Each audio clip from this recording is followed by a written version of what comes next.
LinkedIn presents.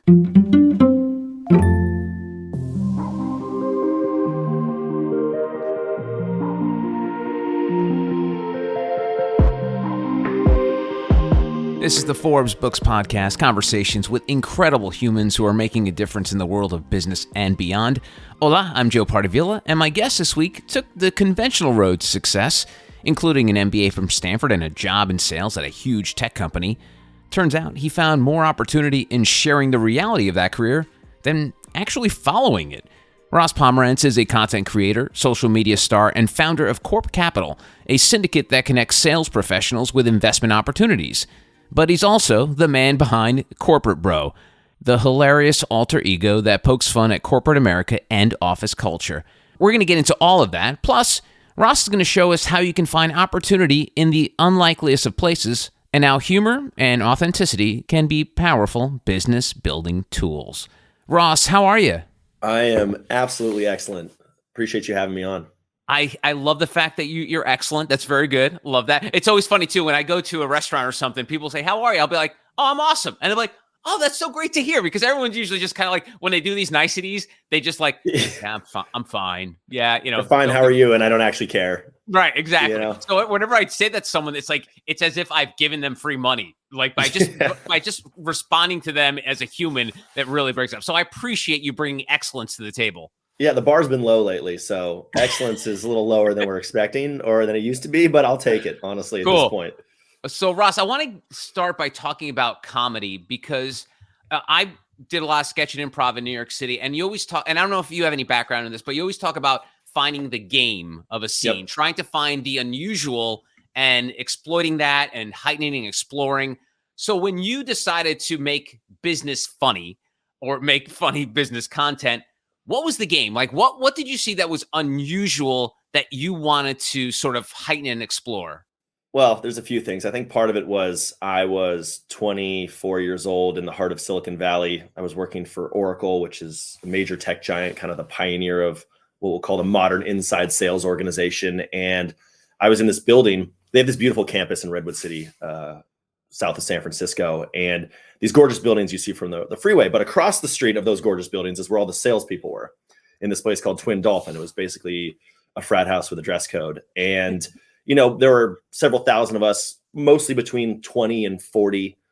And you were watching these people who had absolutely no idea what the hell they were doing, closing these $1 million deals with Fortune 100 companies. And I was just looking around one day. I was like, why is no one talking about this? Like, there's this whole world here happening. I had no idea it was happening. When I got the job, I got a business development role. I was like, yeah, I'm down to develop some business. I don't know what the hell that means. Turned out it meant sales. Okay. And so I had no clue. And I was like, well, this job's really hard. No one's talking about it. And I think it would be cathartic to make fun of it. So it was kind of for my own catharsis. Got it. And so when you started it, obviously you were like, hey, man, I'm going to do this and I'm going to be a content creator one day, because 10 years ago, no one even knew what the hell that meant. So when did you realize, was there sort of a mile marker where you're like, oh, this is a thing that people are into and I could possibly monetize, because you're a corporate bro. So, you know, at the end of the day, you got to make money. So when did you realize, oh, this is a thing I can do? Yeah, it's fun. I mean, you're exactly right. I never started this like, I'm going to be a content creator, I'm going to be an influencer. And I absolutely despise the word influencer. Yeah. In short, so I started in 2014. I was on Vine, back when Vine was a thing. If anyone remembers the 6-second video platform, yeah. TikTok before TikTok, RIP, bless up, I miss you. But it was right around turn of 2015 to 2016. I had just been making videos sporadically for myself and my team. And it got picked up by the Barstools before there was Barstool, and which was Bro Bible and Total Frat Move. Those were like, you know, classy publications. Yeah. And yeah, exactly. And so they wrote a couple articles about what I was doing. And it turned out that like sales, this idea of sales and corporate culture was universal. It didn't matter whether you were in Asia or South America, working for tech in the Silicon Valley, you know, like all the complaints, all the whining was the same. All the issues were the same. And that was when I was like, oh shit, this isn't just funny for me and my friends because we live this life. It turns out this kind of transcends culture in a lot of ways. A lot of people around the world are just dealing with this. And so that was kind of the aha moment where I said, okay, I should probably add some rigor behind the process here and really take it a little bit more seriously. And out of curiosity, because you're working for a major company at the time, I'm assuming that you didn't fly by corporate's PR department and say, hey, do you mind if I make these funny videos? Are you cool with that? I'm assuming that didn't come into play, right? Absolutely not. I was hiding, Oracle's a huge organization, and like most people are just there doing their jobs. Like they really didn't give a shit. And like when managers would go to lunch, be lunchtime, like I mean, Vine videos were 6 seconds long. It didn't take me that long. And the bar was low, the expectation of production quality, super low. You're shooting on your iPhone 4, and I would map it out. It'd be like 1.2 seconds here, 2.4 seconds here, and kind of like just get my shots when I could and put them together at home. So it eventually became an issue. I got big enough. It started to become an issue with my employers, but nobody knew who I was at the time. So like, I mean, obviously within the people around me did, but I never came out as Ross Pomerantz. No one knew where I was. I've never used Oracle in a video. Like I was very deliberate about who and what I would put in there because I didn't really want to get in trouble. What was the most random sort of run-in with a person in IRL who had seen your videos, maybe was walking around the Oracle campus or maybe somewhere around Silicon Valley, where you realize, oh, I'm quote unquote a celebrity. Like people know who I, even though you weren't walking around as this corporate bro in real life, but did you have one of those random moments where like, oh shoot, people are watching this? I don't have a recollection of the very first time it happened. It probably happened after Oracle. I think it was still pretty local at the time. It probably happened after about 3 years when I was working at Glassdoor. People started asking, this was like the big moment for me. They started asking hiring managers because Glassdoor had a really iconic office. It was on the water in Sausalito, and I was shooting around there. So people kind of knew, if you're from the Bay Area, you knew where it was. And they would come in to interview, like, is it true Corbin Bro works here? And that's when I got my first like kind of walk around the lake with HR to be like, okay, so you're Corbin Bro, like what the hell is this? Because they didn't really know about it. I was like coming into the office on weekends and shooting on the weekends without asking. So that's awesome. And I know you have a couple ventures that you're working on now, but what year was it that you were like, okay, I'm planting my flag that this is going to be my thing. Like this is going to be my full-time, because it sounded like you had a couple jobs before you decided to make this sort of like your mission. Do you remember when that was and why you finally said, let me do this? Yeah. I mean, God, it took almost 8 years before I decided to say, let's do this full time. It was 20. Wow. I graduated from business school in 2020 and basically decided, okay, I'm going to do this full time. Like, I don't want to go back to a corporate job. I don't want to go work for anyone in that way anymore. It's terrifying to like leave your corporate job and go do something that requires you 100% of the time. If the company has a bad day, like nobody's there to pick you up. You're by yourself. Yeah. So that was kind of the jump. I think I just decided, I was like, I can do this. I can make enough money to survive. And I think if I put 100% of my effort into this, like I can grow a lot faster. You're straddling two things. You're getting like 70% at best on either side. And so, I watched all my business school friends go back to consulting and banking. And I was like, fuck that. I do not want to do that. That's so funny. And you said something pretty flippantly there that you did it 8 years before you went doing this full time, which people today, Ross, I don't need to tell you this. They don't have the patience for that shit. Like they would not, if they didn't feel like they went viral within 6 weeks of starting something, they were just like off. Yeah. What was it about those 8 years that kept you wanting to do it? I mean, obviously you enjoyed it. So it's not like anyone was making you do it, but what was it about those 8 years? Because Pat Riley, the famous coach of the Lakers and Knicks, used to call it the innocent climb, where you slowly have step after step. That's sort of like, it's sort of like it almost snowballs in itself in terms of, and then all of a sudden you reach a pinnacle. Those 8 years, was it just like really hard balancing it? Were you thinking about were you 5 years in, Ross, where you're like, what the hell am I doing here? I'm waking up trying to say that every content. Day. Yeah, I was saying that every day. I think you're right. I wish it was more complicated than like I truly enjoy the grind of creating. Like I like finding the ridiculous shit in the world and like how can I blow this up and make this bigger, embellish it, entertain people with it. I think it was just this age of social media. I agree. Most people will give up pretty quick. I didn't make any money on it for 7 years, and that was intentional. People would reach out to me. I was like, I as soon as and I'll make my comparison to having played independent minor league baseball. It became a lot less fun when I was playing for my job every day. And versus I play in a men's league now. It's the most fun I've ever had playing baseball at like one of the lowest levels I've ever played. And so it was the same idea. It was like, just genuinely enjoy doing this. I got my friends, my family, like the people, no paid actors in these things.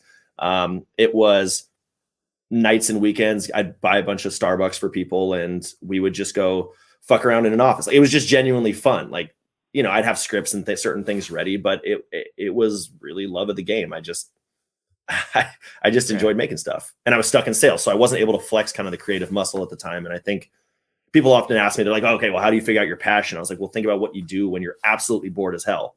A lot of people will turn on Netflix, but like for me, it was, I would write stuff. I'd be on planes. I would just like write these stupid little sketches. And I was like, well, shit, maybe I should kind of push that direction of where I find myself going naturally.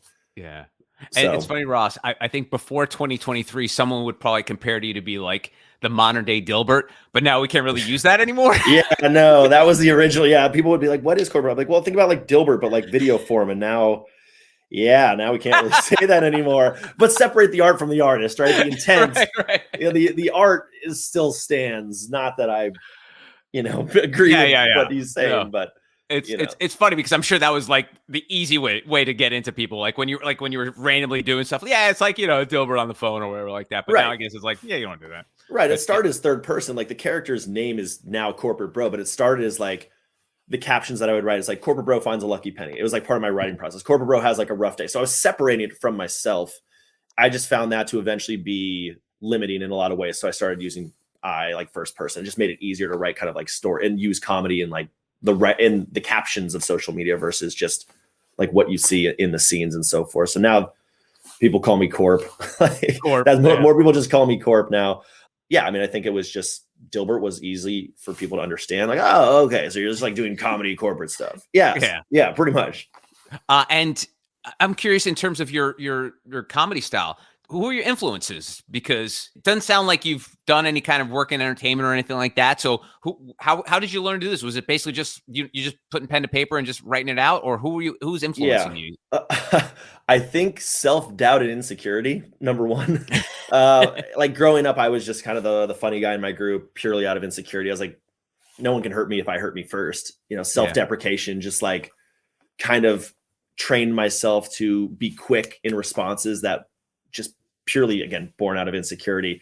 But if you're asking like comedic influences, Jim Carrey was probably number one. That's who I came up on. The Ace Ventura stuff, Mask, like he was the top dog for a few years running there. From a sketch standpoint, Key and Peele, obviously, like they're the modern day sketch comics. I almost went to Second City. I was very close to moving to Chicago and going to their film school. If I hadn't gotten to business school, then I would have gone there. I was just very interested in studying it a little bit more. But I think for me, it's just watching.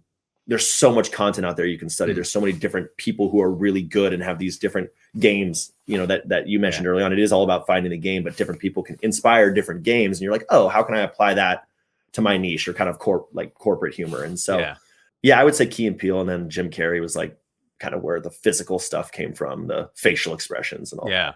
And also that helps with when you were doing Vine too, right? When you only had 6 seconds, you really had to overdo it. Right. You got to get you got time for one joke and it better hit. And like, that was it. So, and what was it about Vine that brought you to it? Because Vine at the time was, like you said, 6-second comedy bits. I never even got into it because I'm like, I'm not that smart to come up with something that's 6 seconds that's going to like explode. So why was it about Vine? Yeah, it was the only video social media that I can remember. YouTube was definitely kind of a thing, but also to me, 6 seconds was just more manageable than back then. YouTube was like the longer the video, the better. I was like, I can't make a 30-minute short. I'm certainly not going to make even a 10-minute short. Like I don't have the time or energy to do that. And so Vine just felt more accessible to me because again, the bar was just so low. Like, you could film yourself in one direction and then throw like, I would put a shirt over my head and then I was suddenly a female character. like that was how low production quality it was. And people were like, yeah, that's fine. That makes sense. That's what this medium is. So it was just more flexible for me. Cool. And so let's fast forward to 2020 where you decided to make the jump after going to business school. And so you decide to do Corporate Bro full-time, but you're not doing it technically full-time, right? Because you do have a couple other irons in the fire, as they say. Sure. So can you talk about those said irons? Yeah. I mean, it all like, the heartbeat of all of it is the content, right? And all these things kind of come out of the content. And so the other things that I'm working on, I do a lot of advisory work for early stage startups. I think that's just like, I'm interested in the business world. I actually am interested in like the business side of all this stuff, not just making fun of it. And so scaling early stage startups, that is one of the things I help companies do, whether it's sales, marketing, brand strategy, all of those types of things. I started an investment group for salespeople called Corp Capital. It's kind of a irreverent take on VC. I just, being so close to all my friends from Stanford who are in VC and just kind of the air. I mean, we've seen it with Silicon Valley Bank and all the happenings of like the last couple of weeks, just the arrogance and the hubris and the ridiculousness of the VC world. And so for salespeople, most of them, they're all about the cash, right? And they just want to make as much money as possible. They have this money, but they have no idea how to invest or where to invest, or that you can invest in private companies. And so it's very simple. It's just an angel syndicate, but it's kind of teaching, giving some financial literacy on how VC works and how, equity works and what are cap tables and kind of the things that I think a lot of business school people would take for granted. And salespeople are like, how do I play in this game? Because they're high risk tolerant and they've got money. And so kind of like doing that together and creating a community around that is where Corp Capital came from. And so just to paint a picture of kind of our tone, our logo is literally like the poop emoji with a horn on it. It's like sparkly colors. Cause when people ask us what we do, we just say we do unicorn shit. We just invest in unicorns. We just do unicorn shit. Did you steal that from Warren Buffett? Was that? I think that was Warren. That strikes me as a Warren thing. The edgy guy that he is. Yeah, for sure.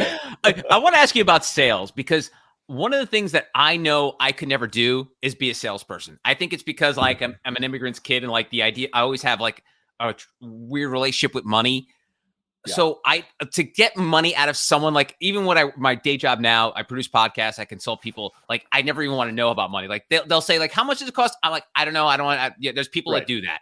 Right. Tell me about your relationship with money, and I know you kind of stumbled into a career in sales, but talk to me about your relationship with money and sales. Yeah, I think I'll work with the money side first. I think if money had been more important to me, I would continue to be in sales. I would have like probably pushed further down the sales road. I got kind of bored, candidly. I wanted to make videos. So I wasn't thinking about the money. I was like, I just want to make videos. I don't really care about hitting or going to President's Club, for example, which is President's Club, for anyone who doesn't know, is like the top X% of people get to go on an all expenses paid vacation each year. The company will pay to send top reps somewhere. Sales, on the other hand, it's the best skill on earth there is. I truly believe that the people who are good at selling, whether they had traditional sales background or not, get to the places they want to be. They find themselves in places. They'll ask the hard questions. They'll go out and be proactive about, whatever they want to get or do, whether it's like picking the restaurant to go out to, or whether it's trying to get a promotion, or whether it is trying to sell an idea internally or a service, a product, start your own thing. All of it at the end of the day is sales. Every CEO is selling. That's life. And so to me, I just think even if you spent 1 year in sales and you hated it, which by the way, most people do, sales is super uncomfortable. It is you turn into someone else at times. It is very much like acting, honestly. You've got your phone voice, you've got your persona that you have on there. People yell at you and you've got to be like, okay, that wasn't at me. That was at this concept that I interrupted them today. But that's how the world turns. Enterprise software isn't sold as much, and we could go into that whole thing, but isn't sold as much by just sitting back and letting people come to your website. People got to go out there and kind of make it happen. And so I just think sales for me has unlocked everything else in my life. Truly. I know it's cliche and lame, and obviously like I've been chugging the Kool-Aid, but I do believe it is an extremely important skill. Did you always know that sales would be a part of your life? No. I don't think anybody who goes into sales, I should say, like you said, stumbles into sales. Nobody's really growing up like, I can't wait to be in sales one day. God, no. We think of telemarketers and we think of like those unavailable calls showing up on used car salesman. I think that's the other piece that's tough for people is sales is no longer the used car salesman on the lot, like sending you smoking their cigars, like sending you off into the distance as they're like counting their money, like, haha, got them. Like, that's just not really how it is. There are industries and places where that is how it is, but enterprise software is, you're dealing with sophisticated buyers. You're dealing with like this concept of actual ROI business cases to say, we can save you this by doing that. Like there's an upfront cost and there's, there's numbers behind this thing. It isn't as much as just like, hey, sir, you want to buy some softwares today? Like, that's just not how it is. But sales has a bad brand, and that's what most people latch onto. Mm. And getting into the modern day of, you're in Silicon Valley now, and we're recording this days in the wake of the bloodletting that's been going down in Silicon Valley, with people just being laid off in mass. You've done a bunch of Instagram videos about this as well. Yeah. Talk to me about the mood there, because and obviously a lot of these employees are scattered all over the globe, but you're in the heart of the beast there. So what's it feel like there when you're hearing every major player not just laying off a few thousand, like hundreds of thousands of people are losing their job? Paint the picture of the mood there. I mean, as you can imagine, it's pretty solemn at the moment. I think a lot of this is perhaps more unsurprising to the folks who are here. Tech has been in a golden age for a long time. There's always been a reckoning on its way for a million different reasons, including the valuations and kind of this recession we're headed towards, and inflation and overhiring and the drastic world changes that took place because of COVID. Companies went all in one direction, and then suddenly the world's kind of going back to how it was, but not totally. And so, I think a lot of people in tech, an industry that has a lot of arrogance and has had a lot of holier than thou moments for the last couple decades, unfortunately, in my opinion, is getting what it deserves. This is like the culling that's kind of needed to happen. It's had a lot of fluff. It's had a lot of issues, and like, it hasn't made sense from a business perspective. Like, the numbers haven't made sense for a long time, but we've all just been kind of like, oh, okay, well, it's tech. So like, they're just different, but it's not really. Like, the fundamentals are still the same. So the mood is, at least from my audience, everyone's a little worried, right? Good people are getting laid off too. It's not just like the low performers. So there's definitely fear there. There's just fear of, will I have a job in a month, 2 months, and will my company still be alive? A lot of those questions for founders, especially with Silicon Valley Bank and that stuff. But it will rebound. It's all part of this cycle. Tech is just getting it right now. Tech is under the microscope. Yeah. And you're sort of the ultimate insider outsider. You're in, but kind of out.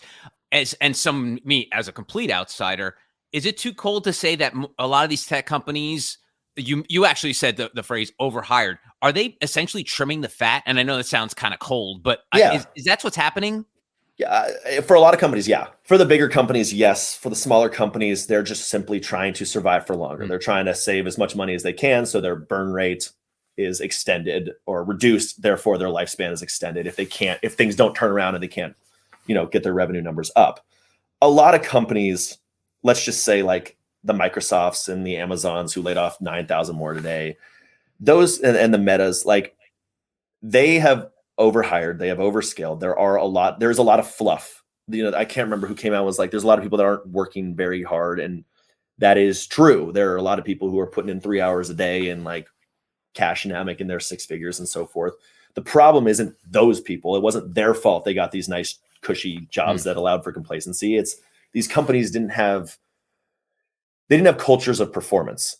So everybody, it's like modern day grades. Everyone gets an A or B. If mom and dad see anything less than like a B, like, they're going to the teacher. They're like, you're going to change this grade. Nobody gets C's, and C's used to be a normal thing. Like, long time ago, C's was average, right? Everybody's getting 4 and 5 stars now. So people are like, wait, what? I'm like crushing it. You want to get rid of me? But there's just been no criteria for performance. So none of these companies have held anybody accountable. So now all of a sudden people are getting held accountable, and they're rightfully shocked by it. So they're using these PIPs, as they're called, performance improvement plans. People are suddenly getting slapped with them. And they're like, what? I've been performing well. Now the company's like, well, we actually got to like scrutinize this a little more, what performance looks like, so that we aren't in this position that we've been in. So Silicon Valley is making your life easier, really, when it comes to content. It sounds so like much easier, you're man. brimming with it. There's just so much bullshit here. It's wild. And like, it's not to say that there isn't in every other industry or other elements of the world. Politics, for example, like there's a million different directions we can go there. But yeah, I mean, Silicon Valley, I call it the silly valley because it is very silly. If we all step back and say like, what is happening here? Like, this is ridiculous. And the truth is, people have known that for a long time. They just haven't really wanted to say it. I think that's kind of where I've gotten people have allowed me to say it. I don't have a boss. I can say whatever the hell I want, And so they kind of look to me to say, can someone please call this out? And that's what I'll do. But not to say I haven't been fortunate enough to be in tech and like reap the benefits of tech. And I love tech, and it's what pushes the world forward. But I'm not going to sit here and say a lot of this isn't justified. Yeah, it's a crazy world. I don't. You probably saw the TikTok video. I think it was like an employee from Meta who got laid off, and they basically said that she was hired by Meta because Meta didn't want her working for another company. So they were basically doing like old Sopranos episodes, no-show jobs for people. Was that common? Is that a dirty little secret in the Valley? I don't think that's very common. Like to prevent a competitor, so to speak, from having someone. Maybe at like the upper echelons of certain companies, but they're not bringing them in there to do nothing. They're not, buying allegiance just for that. There's still a business case. There's still a job to be done that they're hiring them for. So I don't think that's terribly common. Okay, cool. And I mentioned TikTok. I know you're big on Instagram. Have you embraced TikTok? I mean, obviously the audience is a little different because I know TikTok skews a little younger, but is that something that you've worked on trying to develop an audience on TikTok? Yeah, I've got a sizable audience on TikTok. I don't optimize for TikTok. That's the truth. I was, a boomer in my adoption of it. I was like, I don't want to do it with the kids and it's different. I don't want to learn. So I was late to the game, but I understand from a business and social media perspective, I understand why it's so powerful. And so it's a little disturbing how powerful it is. But, more and more people are getting on it.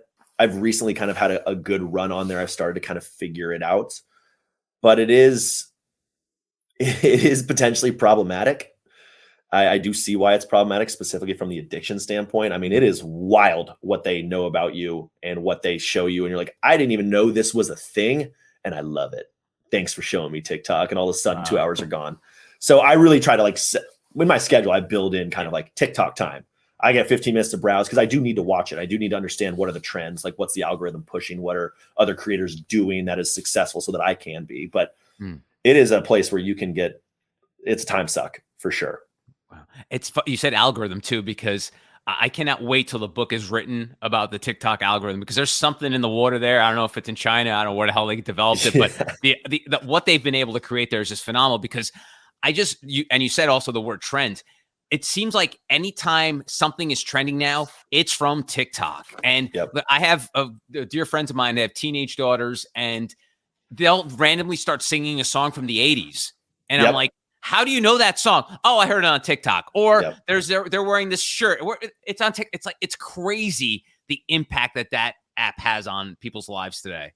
Yeah, they've done just an incredible job. Like, what's interesting about TikTok is how little your audience matters, how little your followers matter, I guess I should say. 99% of people who watch your videos are not your followers. Like, their whole thing is about how do we put this in front of everybody else? And they can define the trends. It started as a music app. Like, artists are paying TikTok lots of money to say, hey, can we create a trend around my piece of music? So everyone's talking about it, because then it pushes that type of content. All the kids are like, well, if I want to get views, I got to use this sound. And then everyone's using the sound. And like, it is very influential in a million different ways, which is one scary, example is terrestrial radio, because every once in a while, I'm mostly listening to Spotify, but if I turn on terrestrial radio, I'll hear like this random song from 2000, like for example, Sia, Unstoppable, which was kind of like a middling hit when it first came out. And then all of a sudden I'm like, why are they playing Unstoppable now? This wasn't even a hit song. And then it turns out I Google and it's like, because of the war in Ukraine, the people in Ukraine were using it as an anthem. And then all of a sudden, okay, now it's a hit song, which is just crazy. Like, Ross, I don't know how much experience you have in the music world, but usually when a song comes out, if it doesn't hit, it's gone. It's like on and gone. But for the fact that TikTok can resurrect songs, it's like Frankenstein monster things, is just, it's mind-boggling. And I'm sure it is to you as well. Yeah, completely. I mean, and that's it right there. I mean, TikTok doesn't care about time. It doesn't care about like when at all. It's just like, it can decide it's going to resurrect a song. It's going to take a nobody and make them huge. It's like, they can manufacture. It's a lot like boy bands where you could build hits. They can manufacture hits. The song doesn't have to be particularly good and they can just manufacture hits. All right. And last thing about TikTok, because I don't want to make it all about TikTok, but you say you don't optimize for TikTok. I mean, eventually you're probably going to have to. You're probably going to be like, all right, what does that mean? Without giving away like trade secrets, what does that mean that you have to optimize for it? Well, there's no trade secret here necessarily. Maybe I'm OG, maybe I'm a purist. I write sketches. I write things with multiple characters that have like layered jokes and so forth. And I like to try and make things a little bit, I try to make them smarter. I really try. TikTok, like if I lip sync to a common sound, I might get triple, quadruple, go viral just because I was lip syncing to somebody else's words for something for 5 seconds. And I could be playing that game. And like, that's not to say I've done none of that. I've like jumped on a trend or two here and there. But what I try to write isn't a 7-second sound on TikTok. I want people to sit there and watch my sketches for 1 minute, which is hard on TikTok. The attention span's so low. And so that's where I say I don't optimize. I make one piece of content, what I want to make. I put it on YouTube. I put it on LinkedIn. I put it on Instagram and TikTok. I put them on all the social platforms and just hope for the best. They may crush it in one place. They may fail somewhere else. Like, I just don't always know.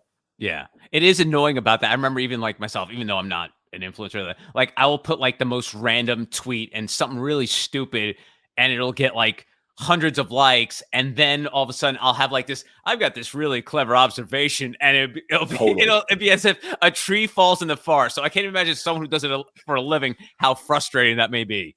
Totally. And like, man, it is a mental drain. Like social media is, it's poisonous. I'm not going to lie. And you got to detox from time to time. And I think for me, a lot of my life is about managing, not caring about social media and trying to not get sucked into it and not care about the metrics and the performance. And because, it's hard. I can spend 10 hours on a video. Like you said, it fails. I can spend 15 seconds on a video and it blows up. And I'm like, well, why the hell am I spending so much time trying to produce something thoughtful?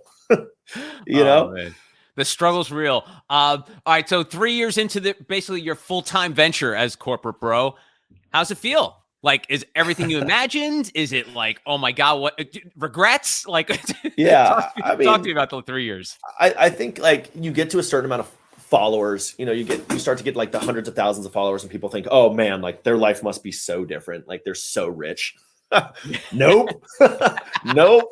I still work quite a bit. I still work at least 7 days a week. I do, like I said, I do love what I do. So it's not like I can't golf on a Tuesday morning if I want to. So like I have great flexibility. I am genuinely doing what I love, which is to create stuff and try to make people laugh. And, it spawns a lot of other things like we talked about, like Corp Capital. And I get to do a lot of speaking, corporate speaking, kind of stand up, if you will. It just leads to a lot of other things. It's opened just a ton of doors for me. That being said, like I mentioned it before, the mental struggle is real. Like I go to therapy. I have to, the same way I work out 5 days a week. Like I go to therapy once a week because it's part of the routine that's necessary for me to keep going in this world where you're judged so heavily, right? You can pour your heart and soul into something, and then someone can just be like, this is shit. And you're like, all right, cool. Well, dope. I guess I'll just get out of here. I spent 12 hours on that. Thank you. Yeah, I guess I'll just and jump that off one the bridge. sentence is going to make me feel like crap for a week. Yeah. Right, exactly. And like, how do you manage, those things? And you get to this point, which I think a lot of people feel in a lot of different places that aren't social media, where success becomes status quo. You feel nothing from that. You're like, okay, thanks. Good job, me. I survive another week. But if things go badly and things do poorly, you're like, you're like, I'm done. I'm not funny anymore. I've lost it. It's over. Done. Last episode's been written. And you kind of spiral a little bit. And so those are the pieces that I think a lot of people also don't see, is the stuff behind the scenes. It's a very lonely game here. I don't have coworkers. I miss having coworkers. I miss the buzz of the office. I miss like walking to my friend's desk and just like shooting the shit. I'm sitting in this office exactly where I am right now, 8, 9 hours, 10 hours a day, typing, writing, whatever, filming. And so it is lonely from that standpoint. I wouldn't trade any of it. I think there's, to have influence is like there is responsibility to it. And I feel that responsibility, but I also start to wonder, who am I doing it for? Am I doing it for myself? Am I doing it for the audience? Like, you have to kind of get back to the roots of, I made this because I thought it was funny. I have to trust myself. Like, people have shared my taste in many other videos. Sometimes you do something that you're like, the algorithm's going to hate this because it's longer. And it's like, there's a lot of jokes in here that some people won't get, but I did it for me. And that's why I'm doing this, because I enjoy it. That's awesome. That's one of those things that's hard to remember. It's just hard to remember when you get so deep in this stuff. Good for you. And, when you become successful, and not that I'm incredibly successful, like I get asked this one question all the time, and I'm going to ask you, so that people will say, all right, so I want to do a podcast, but like, how do I increase my reach? How do I get more listeners? And I'll be like, do a podcast for 10 years. once a week for 10 years. And then it'll take, I used the Joe Rogan example. Joe Rogan didn't sign a $100 million deal with Spotify because he decided to start a podcast. He did 1,000 episodes.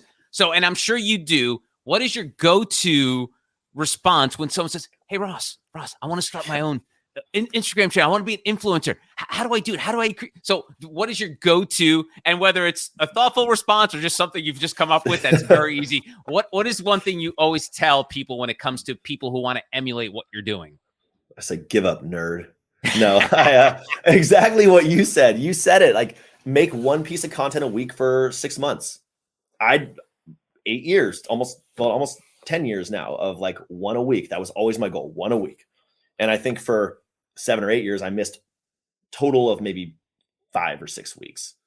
It just meant for me, you have to time box your stuff. You have to realize it's not going to be perfect. You have to just put stuff out there. And I will say TikTok is great for that because whereas Instagram, everyone, like most people, a lot of people who are my followers are going to see my video. If it's shitty, they're going to see some shitty content. For some reason, TikTok knows, it doesn't always know, but if you put out something badly, it just doesn't show it to people. There's no cost. So they are really incentivizing volume, which I would tell people to do. Just make as much as you can and then start to hone it in. You'll start to see what's successful. You start to, kind of whittle it down to what are you good at? Like, where are you finding your voice? And that's it. Like, it doesn't like you said, it doesn't happen overnight. Like, it happens over many years, and some people become overnight sensations. I've never gone viral. I never had a blow up viral moment. It's always, I've had little chunks here, little chunks there, but it's just literally been 10 years of making stuff.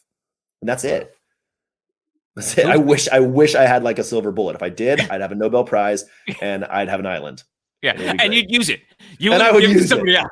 Yes, I would. Yeah, exactly. I would use it.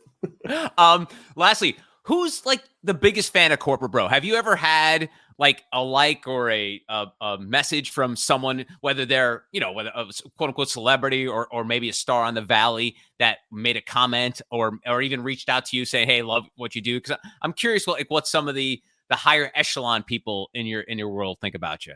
Yeah, I think it's kind of funny because a lot of the higher echelon people, like, the truth is I don't have, Jordan Belfort, like Wolf of Wall Street would be one. But I think a lot of people who like what I do can't publicly admit that they like what I do.